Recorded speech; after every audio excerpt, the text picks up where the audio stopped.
Hey guys, Soul King here. It's my first review in maybe 7 years. Last time I gave a review, we're in Whole Cake Island, and today we're at One Piece chapter 1096. So yeah, let's just jump right into it. We got our cool cover page. I'm kind of missing the cover stories just because I want One Piece to stretch out as long as possible since we're in the final arcs. But that's okay. Hopefully, Oda has left some hints that we can look back at some of these cover arts and it really means something. But for now, we got a cute drawing with Zoro and some dogs, and I'm gonna have to give that a 10 out of 10. So yeah, today's chapter is called Kumachi. I looked that up and it said it meant to march, which I'm not really quite sure if that's really what it means. Since Jenny says this at the end of the chapter to Kuma, maybe this could be a nickname. But yeah, that's okay. We open up this chapter with some of the most dystopian shit ever, with a huge tournament arc where everybody literally has targets on their back. We have slaves literally fighting one another, and it's just so sad to see people that really never had a chance to begin with, who were born slaves, have this cruel reality. And and we see all this stuff with Kuma, but we have to think about that every celestial dragon, even the fodder ones, the ones that we don't know about, probably have slaves, if not multiple of them. And those slaves have a backstory. So, yeah, it's really sad. And Oda is really giving us another reason, or many reasons, to hate the celestial dragons. All me and my homies hate the celestial dragons. And if you didn't already hate them, maybe you like their ugly astronaut drip. Well, you should hate them now. So, yeah, it begins. Everybody's being hunted like rabbits, and everybody's worth some amount of points, and that's how the games begin. Sort of reminds me of the coin games or maybe any other tournament arc, but that's just shonen for you guys. I think this is the second time we ever get to see Kong, and he's talking to Garp, and Garp's on vacation. He's chilling with Luffy's mom, maybe. But yeah, as soon as he hears Roger, he drops everything. I mean, who cares about Luffy's mom, his wife? Nah. Who even cares? Who even cares about his son? He only cares about Roger. So that's really interesting to see. Um, and yeah, we jump to God's Valley, which has always reminded me of two hands sort of like praying like this. So that's cool. And we get to see Garline again. And one thing that's really has been a big thought in my mind is why is Garline here? Why is he fighting? I mean, I get in all that he's the champion of this, but isn't he a celestial dragon, or isn't that what we think? So it kind of doesn't make sense for him to be, with the slaves fighting one another. I'm sure if he wanted a double fruit as a prize, he could have easily gotten it, especially since he's a previous winner.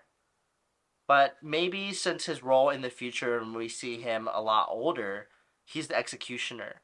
And usually these types of people who could do that kind of job, I mean, they must really like violence. They must really like death. And maybe he just likes to fight or just see cruelty. I mean, that would make a lot of sense, especially with the celestial dragon's mentality of anyone that isn't their kind. Shouldn't it just be the slaves fighting, or is there some sort of backstory to Garland we just don't know about yet? Maybe Oda is saving that for later, but for right now, fuck Garland. We can't humanize him. He's a bad guy. So yeah, there's 10,000 civilians, and honestly, I mean, rip to them. I mean, good luck. In previous, um, in previous incidents, they were said that there were usually zero survivors. So I don't really have much hope for them. But this is One Piece, and we know our main characters. Of course, Ivankov and Kuma and all of them are gonna get off safe. And that's exactly what happens, but we'll get into that in a second. I wrote this in my notes, but I know we know this, and we know Ivankov's head is just so big, and Jenny pointed out earlier, but seeing her, being little, her head is just so big. I just have to say that again. But I love it. Hee haw! I miss seeing that in One Piece. So what a great important character, and what a great time it's gonna be to rewatch Impel Down and rewatch Marineford and see, the importance that Ivankov had on the story. If we didn't have her, I mean, who knew, if Kuma would have had any hope in this world? So yeah, that's cool. And I like to shout out Jenny for all the intense hacking. It must just be she just must be gifted, to have these kind of hacks. But yeah, I feel like it's kind of a cop out since Oda didn't want to reveal too much of the Gods Valley incident in this flashback. He basically didn't want to reveal anything, but it's really cool to see, there are some reasons why all of this happened and why the Rocks Pirates and the Roger Pirates are here. So yeah, that's cool, and we get to see Jenny mention the Kaido's Devil Fruit with the dragon, and we also get to see this Paw Paw fruit, which has an image of a cat, which is really interesting because this whole time we've been thinking that Kuma's fruit is the bear fruit. Maybe it's the Hito no Mi cat, and it has some sort of special power that we don't know about. Because, I mean, I've never seen anything bear like. I guess anything cat like with Kuma's ability either. So yeah, it's finally time. We get to see all the cast and characters that we've been wanting to see in the past. We get Whitebeard, Big Mom, Shiki. So great to see him canon finally and not just in a movie. We get to see Kaido. We get to see just basically everybody, and even more so, the Roger Pirates, Roger there and Rayleigh there with the straw hat. It's just so beautiful to see. That straw hat has been on the best adventures. On another note, talking about love, we have two female characters that are really interesting to see here.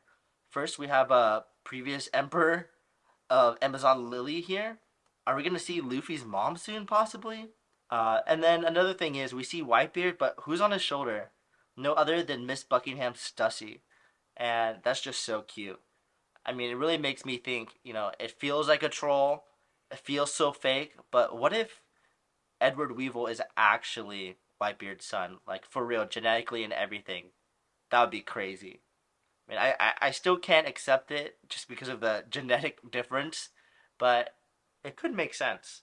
And maybe Oda is just trolling us. So, Edward Weevil, Whitebeard's real son, confirmed.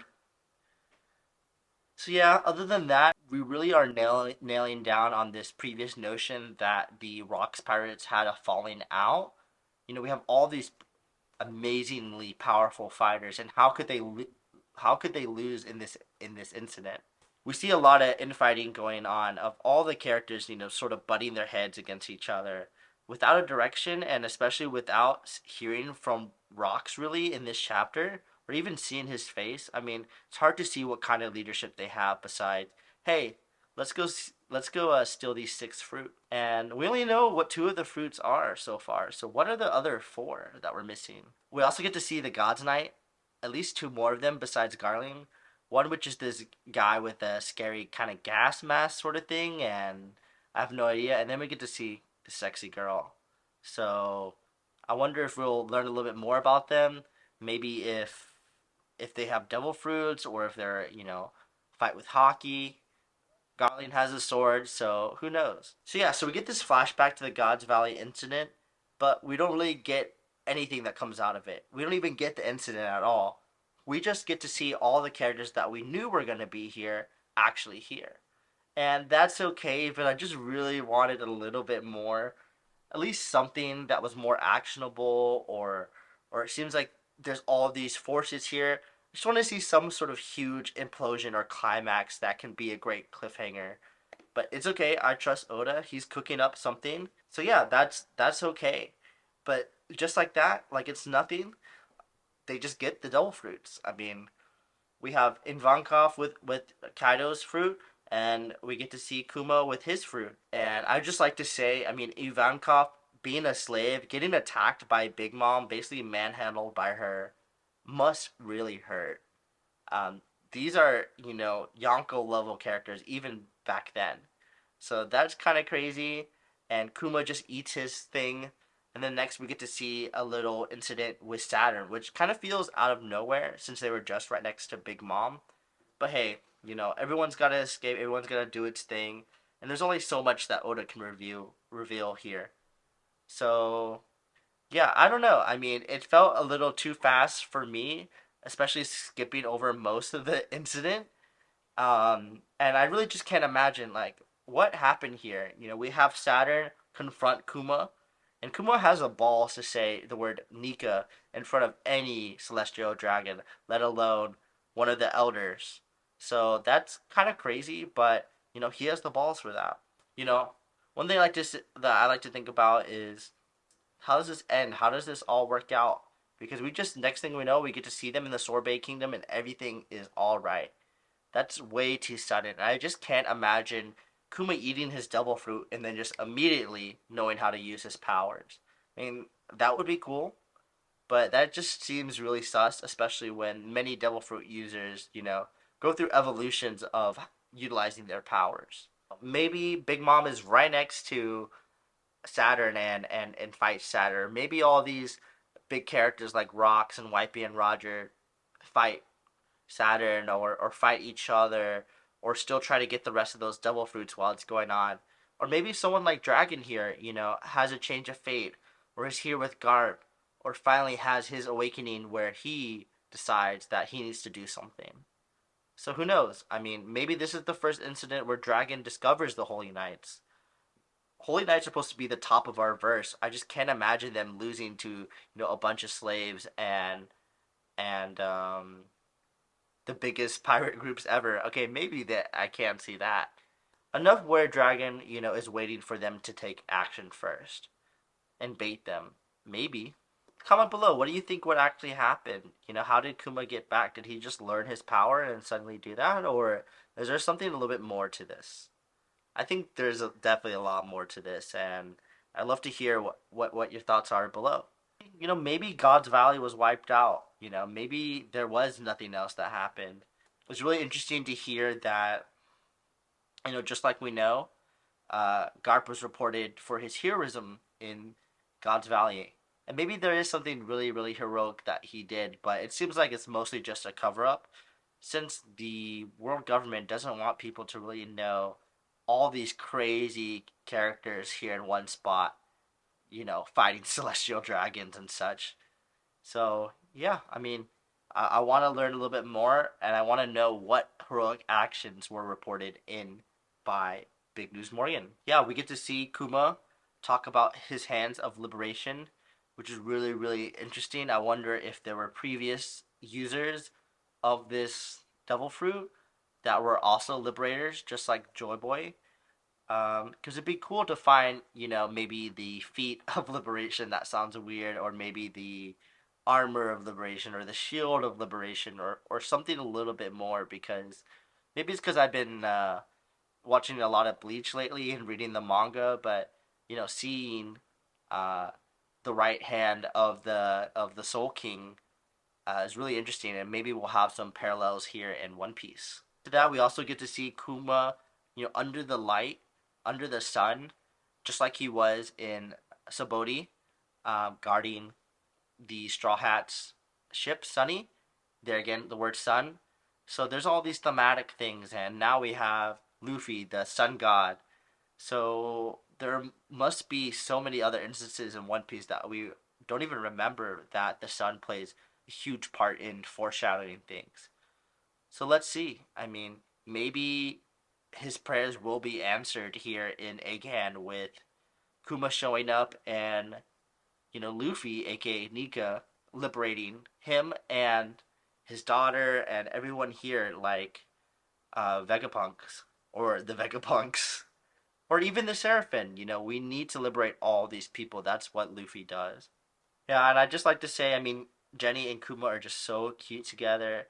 It makes sense that this is Bonnie's mom, and I'm so happy for them to fulfill their hunger and even see this character arc here with Kuma still being the same. As much as he was a slave and had experienced the worst of the world, to even to his bullies in the Sorbet Kingdom, I mean, he just liberates them with his hand of liberation. He takes away their pain. So I could really see, you know, how Kuma becomes the king of the Sorbet Kingdom and how the world government wants to see him as a tyrant.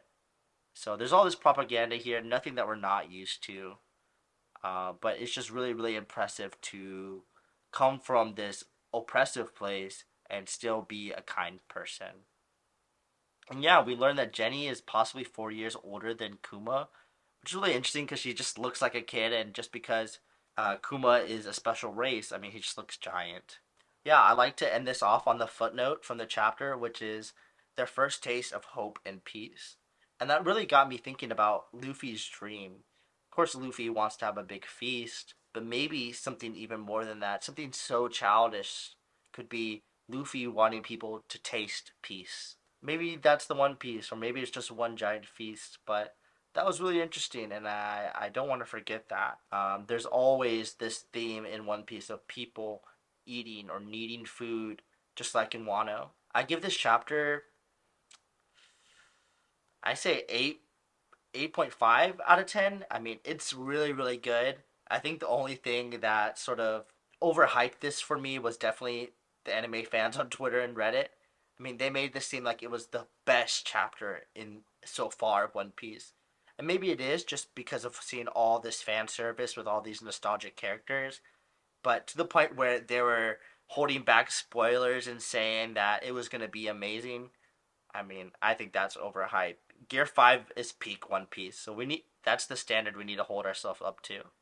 So yeah, I give this chapter 8.5 out of 10 and no break. That's the best news. So yeah, I'll see you guys in a couple other videos and hopefully at next week's chapter too. Soul King out.